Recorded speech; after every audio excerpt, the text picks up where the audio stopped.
Hi, it's Wednesday, and that means it's time for another video edition of Widower Wednesday. I'm Abel Keogh, author of the book Dating a Widower, and today we are going to answer the question, should you meet the late wife's friends and family? This is a question that comes up after you've become serious with a widower, generally exclusive, things are going good. It's normal for people to want to introduce you to their circle of friends, his family, things like that, but when you're dating a widower, it's a little bit different.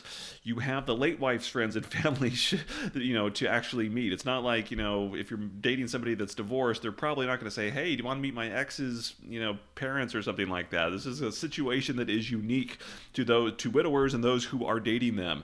I'm going to talk about I'm going to give an answer here. I'm going to talk about maybe feelings you're experiencing and then healthy boundaries to set. Because really, the short answer is if it's the right situation, the answer is yes. You should meet the late wife's friends and family. I'll expand on the right situation in a minute and some boundaries that you can set. But the short answer is yes. If you're given the opportunity to meet the late wife's friends and family, you should take advantage of that. Now, I know a lot of you are watching this thinking, well, I'm uncomfortable meeting them. I'm worried maybe about what they'll say or think. They could say something about the late wife. Will they be comparing me? Yes, those are all normal feelings. If you're worried about it or maybe feel a little bit uncomfortable, you're in line with 99.9% of all women who have been offered the chance to meet the late wife's friends and family. In fact, I remember when Julie had the opportunity to go ahead and do that, she did it, but yes, there was some concern. So if you feel uncomfortable or worried that something will come up, that's normal. You can do that. If you're worried about will they be comparing me, the answer is yes. They'll probably will be comparing you, but probably not in the way that you think they will. But it's also normal that's a normal question to ask, but it's also normal for people just to kind of compare when they meet somebody new for the first time to maybe, especially if they're used to the late wife. It's normal. I compared Julie to Krista, not in the way that you're thinking, but it's more, I think most people are in the comparison that who is this person, and just it's a different kind of comparison. It's not like who's better. It's probably just trying to understand that you're a different person. So will they probably compare me? Yes. Will they, most of them, keep their mouth shut about it? Yes. If you feel uncomfortable and you're kind of worried about the situation, what I strongly suggest that you do is voice your concerns to the widower you're dating. So often people go into these situations and they haven't said anything to the widower, and the widower is just kind of oblivious to stuff.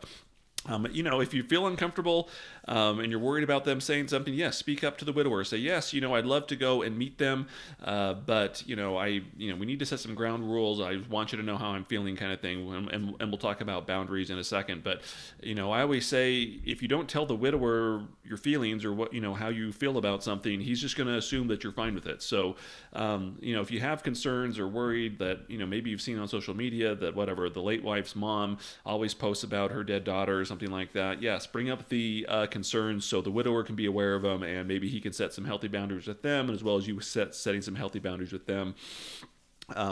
Things like that. So let's talk about boundaries a little bit, and maybe the right situation to go ahead and meet the late wife's friends and family. I think it's okay if you set a boundary that this should be a short visit. I know sometimes it's like, hey, there's this, there's this family reunion or a family party, everybody's going to be there, it's like an all-day event, and you're like, I don't know if I want to sit there through an all-day event. I think it's okay to ask that this be just a relatively short visit, maybe an hour or two, depending on the situation and who's going to be there. I think it's, or if there is a big family reunion or a big family event that you're just maybe there for a couple hours, I think it's okay to set that kind of boundary. I also think sometimes this comes up, like maybe it's the anniversary of the late wife's death or her birthday, and everybody's getting together to remember the late wife, and the widower's like, hey, come along, this is a great chance to meet everybody. I strongly suggest don't maybe meeting these people when there's a celebration or some kind of memory event of the late wife. It's really, the focus of that event is for people to remember the late wife. It's not to meet you. Not usually a good situation to get yourself in. So I think if it's that kind of situation, you can decline and say, I'd rather be there when maybe, we're not focused on the dead person. So you say it better than that, but you get the gist of what I'm saying. And I think it's also, fair to set, these boundaries, as the widower sets boundaries with, he has to redefine relationships with the late wife's family, the late wife's friends. I think it's okay going into this thinking and maybe telling the widower that you're happy to meet him, but you're not looking to make like lifelong friendships or to be buddies, things like that. But again, I think you should be willing to meet him. And really the biggest reason is I think it's good for them to see that the widower's moved on, that he's actually with somebody and is happy again. I think that's good for them to see that it's a good relationship. But odds are, in some way, you're going to run into these people at some point again. And again, I don't. Everybody has a different, everybody defines their relationship with the late wife's family a little bit differently. For some people, they're a bigger part of their life than the others. But in my situation, for example, Julie, she met with Krista's grandmother and brother and some cousins and stuff like that a couple times while we were dating. Yes, it was uncomfortable for but I think it was good for them to see her with me. But the other thing is that we were bound to see these people again, right? And for example, like after we got married, one of her cousins got married. We went to that wedding. Krista's grandmother died. Her dad died. Julie went with me to these events, and these were people that she had met and seen before. And honestly, it's better to meet these people in kind of a, I was glad that she met like Krista's grandmother and brother and stuff in a, just kind of in a casual get to know you setting, as opposed to, hey, we're here for your wedding, and by the way, this is Julie kind of thing, or hey, sorry to hear that somebody died. Here's Julie. It's just a better situation. So again,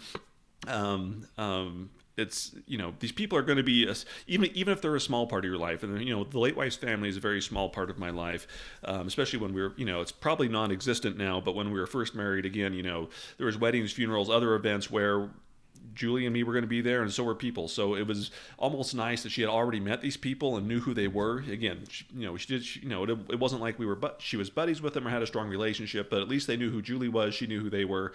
Made the things like weddings and funerals and things like that just a lot more comfortable, I think, for everybody. And the other thing is just, keep in mind that a lot of the worries we have about how are people going to react, are they going to say something about the late wife, start breaking down in tears, 95% of the time, these meetings go off just fine. I think people are polite, people interact with each other, they're happy to meet you, and life goes on, right? And so again, I think a lot of the worries that we build up are just in our mind, and we think worst case scenario. That does happen occasionally, but again, in my experience and all the coaching and people that I've talked to, 95% of the time these visits are fairly uneventful. And maybe you can sense this, some people are uncomfortable, or maybe people are holding back tears or something, but most of the time people will try to be polite. They're probably sincere and just saying, it's nice to meet you, things like that. But again, I think it is worth just letting the widower know about your concerns, and just so he's aware that, hey, if somebody does start breaking down and crying, or, they won't stop talking about the late wife, I need you to kind of jump in and set boundaries and do things like that. But again, yes, take advantage of the opportunity to meet them, tell the widower how you're doing.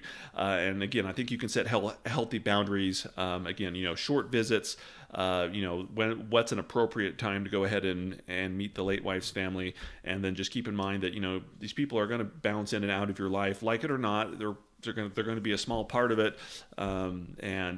I would just at least meet them and try to build a very cordial relationship with them. It doesn't have to be a serious friendship thing, but you should have at least a cordial relationship. And then finally, just remember, most of the time, these meetings are going to go just fine. These people don't have to play a huge role in your life, but one of the things that comes with a widower is, yes, he does have a past. There is family there.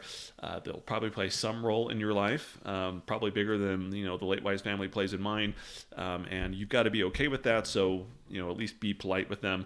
I think the other final piece of advice would be that if that assuming things get serious with the widower, if there are issues here, like with the late wife's family, if someone says something or is doing something that makes you uncomfortable, you do need to let the widower know about that, because usually when it comes to the late wife and setting boundaries, it's the widower that he's the appropriate one to do it. So, and anyway, but again, most of the time it's going to be fine. Take advantage of this opportunity, and just just enjoy meeting these people. I'm Abel Keogh, author of the book Dating a Widower. Please like or subscribe to my channel. If you want to schedule a coaching session, there's a link down there to do it as well. And I will see you next Wednesday.